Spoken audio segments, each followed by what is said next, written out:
Welcome back everyone to the latest weather update. We have some very active weeks ahead in the tropics as an absolute monster of a hurricane looks increasingly possible, along with two other disturbances. Where is this possible major hurricane headed and what else does the Atlantic have in store? Stay tuned to find out. This is the latest satellite imagery across the main development region. We can see two separate disturbances. Invest 95L is located over the central main development region with a strong tropical wave emerging off the coast of Africa. The National Hurricane Center did mark this one with a high chance of development as well. I'll have more details on this one later on. Invest 95L has been bumped up to a 100% chance of development in the next 48 hours, with advisories likely beginning to be issued later today. Current model guidance has some good and bad news depending on where you live. The good news is that this hurricane will likely stay away from land when it hits its peak strength. All major weather models are in agreement that this invest will undergo rapid intensification as it moves westward and then making a close approach to the Caribbean. With that said, we are not expecting another Hurricane Maria, thankfully. The bad news is that I'm also seeing a lot of model trends suggesting a turn towards the north, which could save the east coast of the US, but unfortunately posing a significant risk to Bermuda Island and eventually Atlantic Canada. It's too early to say exactly who will get hit directly or most heavily, but my advice at this point in time is the following.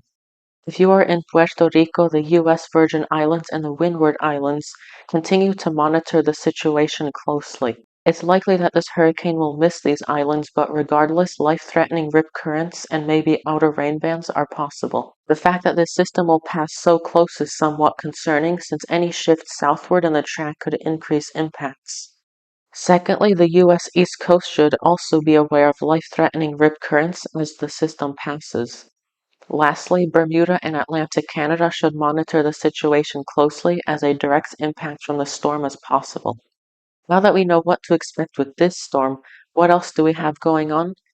Latest guidance has also been fairly consistent since yesterday that this new disturbance off the African coast will develop into a tropical storm and probably a hurricane as it heads northwestward. It is possible that it could take a turn to the north pretty early, which would mean no threat to the Caribbean, US, or Canada.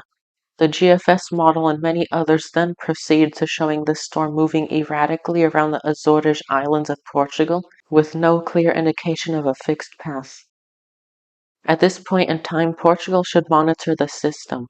Like Hurricane Leslie in 2018, you never know when one of these erratic storms may suddenly choose a path that could threaten land. Strangely enough, we have an additional disturbance out there that could threaten Portugal as well. This is actually the remnants of Hurricane Franklin, which has degraded to a large area of clouds and gusty winds. Multiple weather models show this system regenerating into a tropical storm off the coast of mainland Portugal, with the National Hurricane Center also acknowledging this possibility. That's all for this update on the tropics. If you enjoyed this video, definitely consider leaving a like and subscribing to the channel so you get all my updates.